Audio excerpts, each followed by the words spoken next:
Jeshi la Walinzi wa Mapinduzi ya Kiislamu la Irani IRGC limetangaza kuwa mashambulizi yake ya makombora yaliyofanywa Machi 2 yalilenga ofisi ya Waziri Mkuu wa Israel pamoja na makao makuu ya kamanda wa jeshi la anga la Israel. Katika taarifa rasmi, IRGC ilisema malengo yalijumuisha kile walichokiita ofisi ya Waziri Mkuu wa Israel Benjamin Netanyahu na kituo cha uongozi wa jeshi la anga la Israel.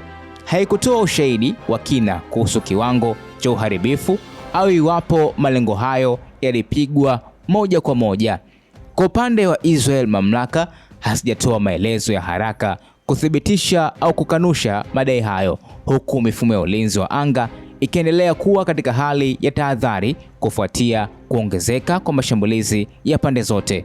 Wachambuzi wa masuala ya usalama wanasema iwapo madai hayo yatathibitishwa, yanaweza kuashiria hatua mpya ya hatari katika mzozo unaoendelea kati ya Irani na Israel, hasa kwa kulenga ofisi za juu za uongozi. Ni ishara ya ongezeko la mvutano wa moja kwa moja.